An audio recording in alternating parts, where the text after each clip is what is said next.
welcome to the deep dive. You know, most people think that if you want to completely change your life, you have to make this massive, terrifying leap. Right, like you just wake up one day and decide to quit your job or, overhaul your entire diet overnight. Exactly. Or commit to some grueling 4-hour daily steady routine for a new language.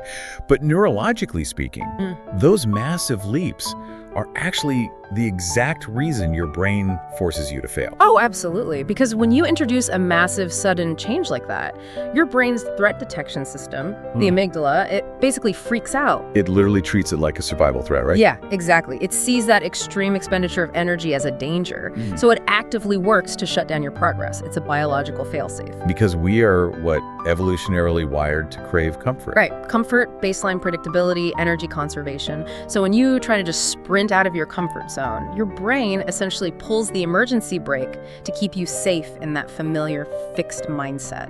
Which perfectly sets the stage for what we are unpacking today.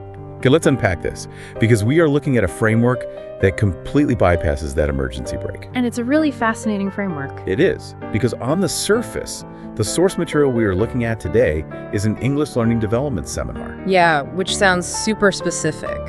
It does, but when you look closely at the underlying psychology it applies, it totally doubles as this absolute masterclass in life coaching and personal transformation. I mean, it isolates the exact barriers that keep us frozen, like negative self-talk and the fear of failure. Exactly. And it provides you with a really mechanistic toolkit to reprogram how you operate. What makes this curriculum so effective is that it totally ignores the typical, self-help platitudes. Right. There's no just believe in yourself and the universe will provide kind of advice here. No, not at all. It treats personal growth as an actual biological and psychological engineering problem.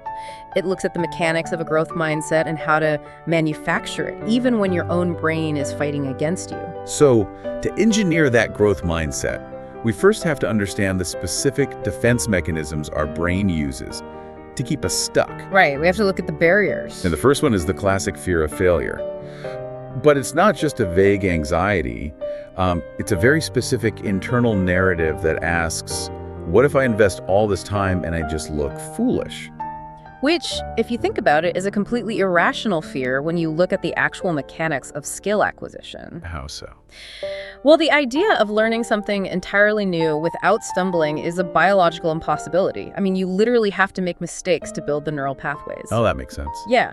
When you look at high performers, the fundamental difference isn't that they somehow miraculously avoided failure. Right. It's that they didn't interpret a failure as a permanent identity trait. They just interpret it as data. As data. Yeah. I love that.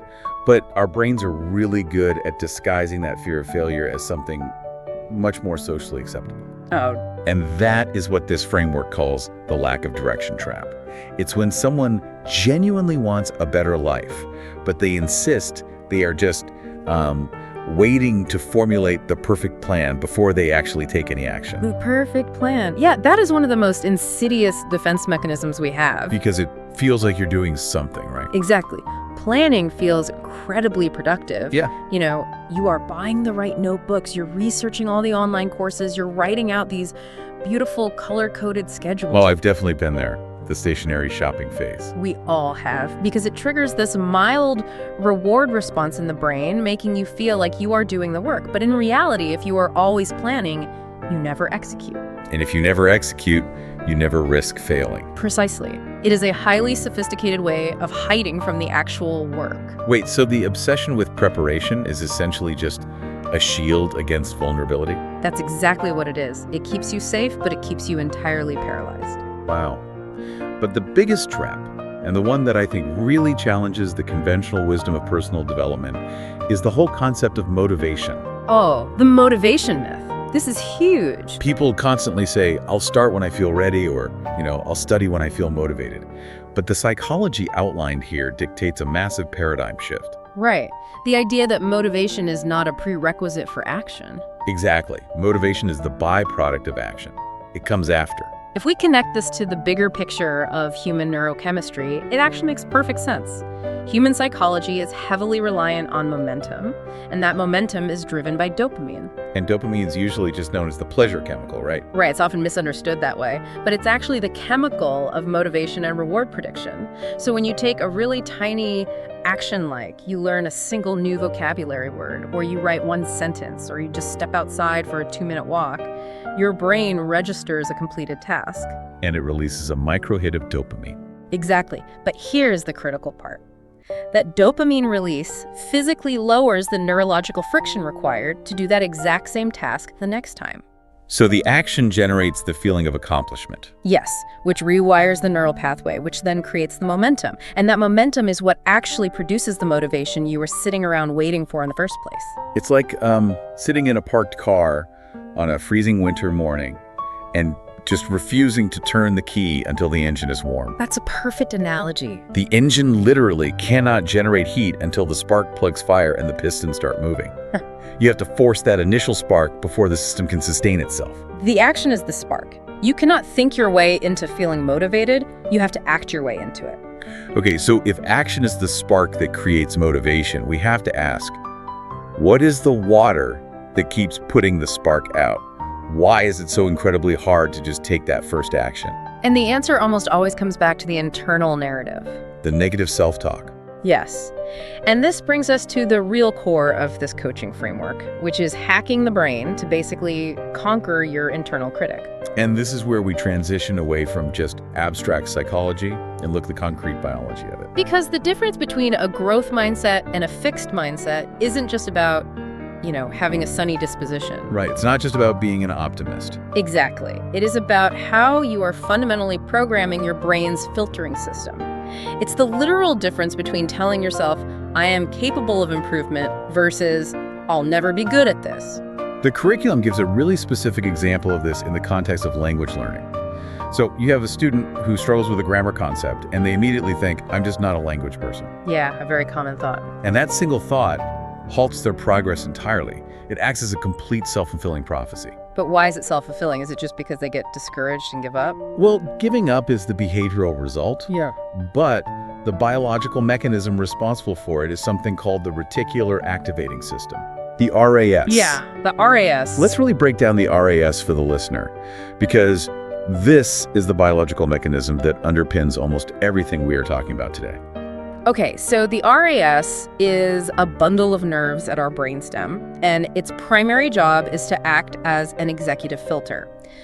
At any given second, your senses are bombarded with roughly 11 million bits of information. Wait, 11 million? 11 million. The temperature of the room, the hum of the refrigerator, the exact shade of the wall, every single sound outside.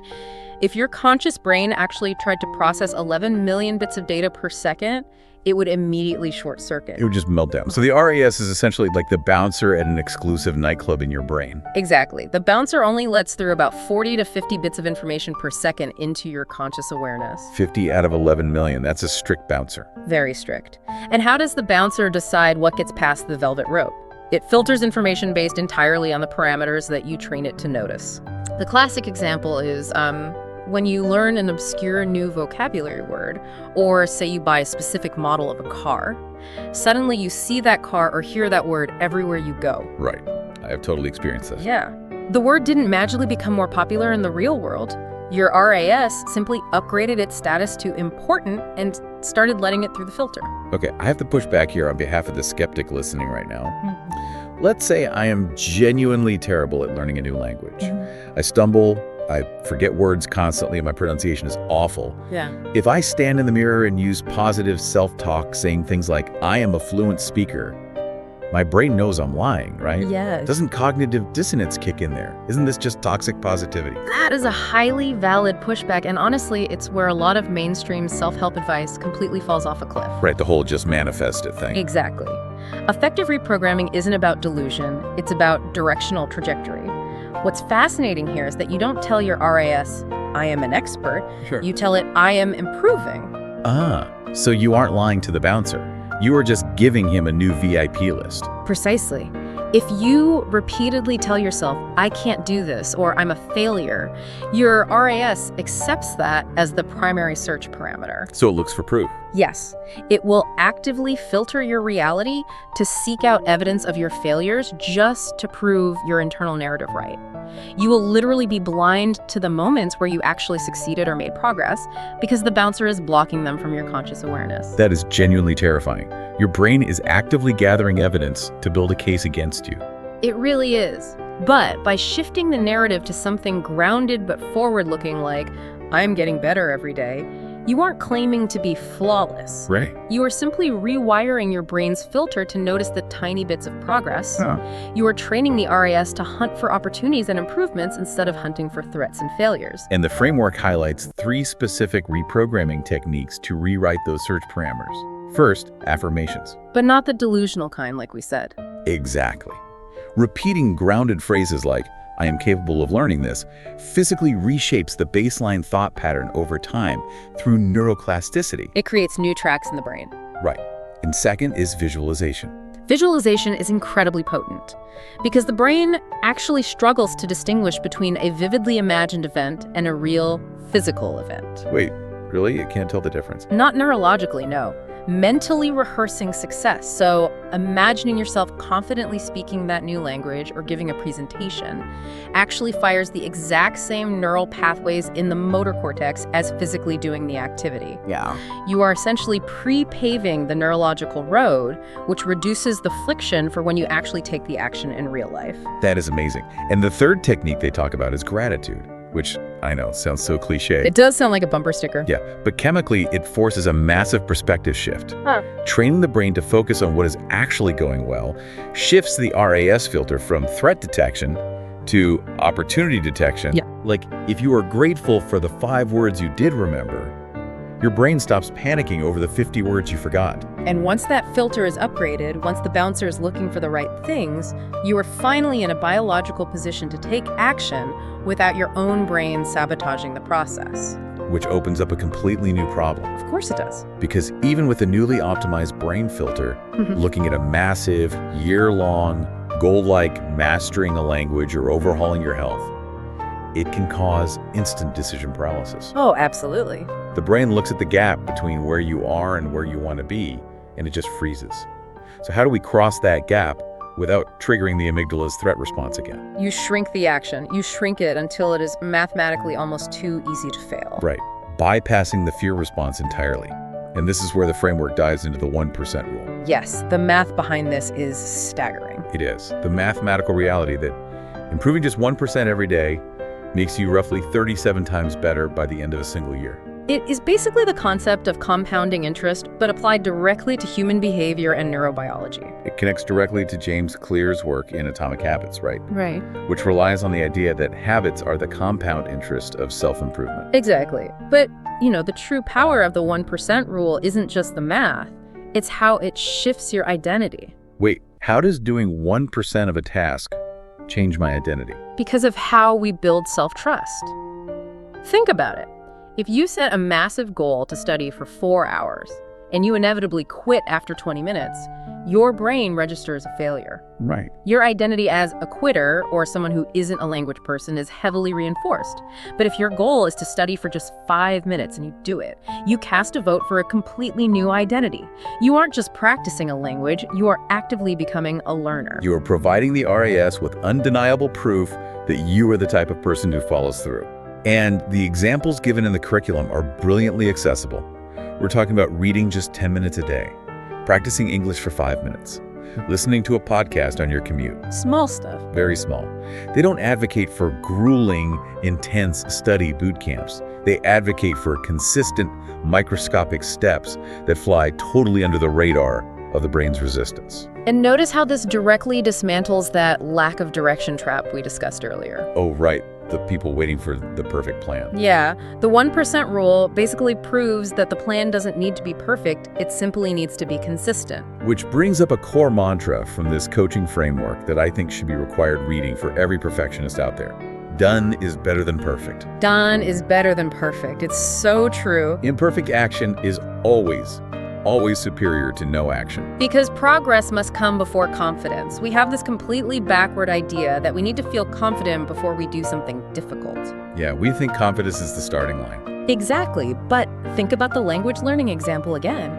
A student hesitates to speak because they are terrified of making grammatical errors. They want to be perfectly fluent before they ever open their mouth in public. But the paradox is that the only way to build conversational confidence is to speak with errors. You have to make the mistakes. You have to stumble, use the wrong verb tense, sound momentarily foolish, and then realize that you didn't die. Yes. The amygdala realizes the threat wasn't real. Exactly. Embracing those mistakes is the ultimate proof of a growth mindset in action. You aren't judging the mistake as a permanent flaw in your character. You are using it as the exact data you need to get that 1% better tomorrow. It's a complete reframe of how we view failure. Okay, so let's summarize where we are on an internal level. Yeah. We have stopped waiting for motivation, understanding that action is the spark. Right? We have reprogrammed the brain's RAS filter, using grounded affirmations and visualization to hunt for opportunities. Yep. And we are bypassing the fear response by taking tiny, imperfect 1% actions every single day. We are doing everything right, biologically and psychologically. Yes, but there is an external factor that can completely derail all of this internal engineering if we aren't careful. Ah, yes. The greenhouse effect. Your environment. Right. You can have the most resilient seed, you can cultivate the ultimate growth mindset, and you can build the most consistent micro habits in the world. But if you plant that seed in toxic soil, your growth will be stunted. The framework leans really heavily on the famous rule of proximity. Yeah. You are the average of the 5 people you spend the most time with. Which is a pretty terrifying thought if you pause and look around and realize that your 5 people are constant complainers or fundamentally deeply pessimistic. Use it confronting. But it's based on the reality of neural mirroring. Human beings are deeply biologically social creatures. We have mirror neurons in our brains that physically fire when we observe the emotions and actions of others. So we literally absorb their energy. Literally. If you spend your day surrounded by people who are stressed, anxious, or constantly complaining, your brain synchronizes with theirs. Your heart rate variability changes. Your cortisol levels spike. You subconsciously adopt their vocabulary, their posture, and their inertia. Wow. So you literally cannot out-willpower a toxic environment. Your brain will eventually just surrender to the baseline of the group. Exactly. Which means we have to move from internal coaching to external curation. To counter this neurological sinking ship, you have to actively build a growth environment. And the framework suggests aggressively seeking out inspirational inputs like authors, speakers, online mentors. The specific example given in the text is an English learner who felt totally isolated and stuck until they joined a digital community of other learners. Right, finding a tribe. Suddenly, they had a space where they could share their struggles and celebrate the microscopic 1% wins with people on the exact same trajectory. It creates an external scaffolding that holds your internal habits in place when your willpower is depleted. But the curation process also requires subtraction, which is where I think things get really difficult. Oh, subtraction is much harder than addition. Yeah. The framework emphasizes the necessity of reducing negativity. That means limiting the time you spend with energy-draining people and drastically cutting down on negative news or doom scrolling. Right. And I have to push back on this because I know exactly what the listener is thinking right now. Addressing the messy reality of this advice, it can be virtually impossible to just cut out negative people. Of course. What if those negative people are your coworkers in a tiny office? What if they're your parents or your spouse? How do we balance the reality of life with the necessity of a positive environment? This raises a hugely important question, and it's basically the friction point of all personal development. You are right. You can't always control everyone in your physical vicinity. You can't just fire your family or quit your job tomorrow. Well, what do you do? What you can control is the concept of dilution. Dilution. Okay. Break that down for us.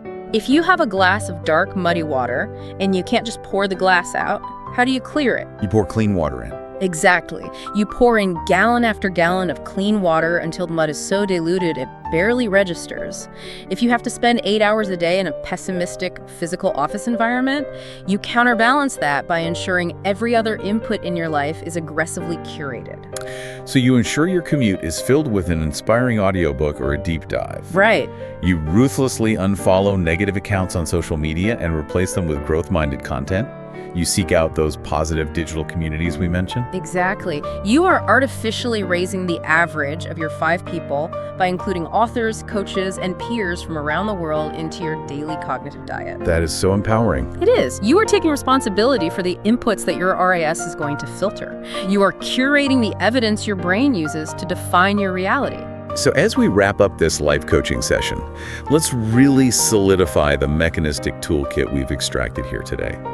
First, abandon the myth of motivation. Do not sit in the cold car waiting for the engine to warm up. Turn the key. Turn the key. Force the microaction to generate the dopamine, which creates the momentum. Second, recognize that your reticular activating system is just a biological bouncer looking for evidence to prove your internal narrative right. So stop feeding it the "I'm a failure" narrative. Right. Feed it grounded affirmations and gratitude so it rewires its search parameters to hunt for progress and opportunity. Third, bypass your amygdala's threat response by leaning heavily into the 1% rule. Shrink the task until it's actually too easy to fail. Stop waiting for the perfect plan, which is just a shield for your fear, and embrace imperfect action. Remember that done is always better than perfect, and progress must come before confidence. And finally, fiercely protect your neurological environment. You might not be able to escape the negative people in your physical life, but you can dilute them. Curate your digital inputs and communities so they act as a greenhouse, shielding and nurturing your new habits. It is a deeply practical, biologically grounded framework for getting unstuck. It really is. And the curriculum leaves us with a direct call to action, a challenge that we are going to pass directly on to you listening right now. Think of one thing you have been postponing. Just one thing. Maybe it's starting that new workout routine, maybe it's studying a language, or maybe it's finally sending that difficult email. Whatever it is, shrink it down to 1% and take that tiny, imperfect action today. Not tomorrow, not next Monday, today. Because that single action is the spark the engine needs. And as you take that step today, consider this final thought. We talked extensively about neural mirroring and how you are the average of the 5 people you spend the most time with. We usually view that defensively, trying to protect ourselves from negative influences. Right, keeping the mud out of our glass. Exactly. But look at it from the other side of the equation. As you deliberately build your own growth mindset, whose average are you pulling up? True transformation isn't just about escaping your own fixed mindset. It's about eventually becoming the positive, inspiring environment that someone else in your life desperately needs.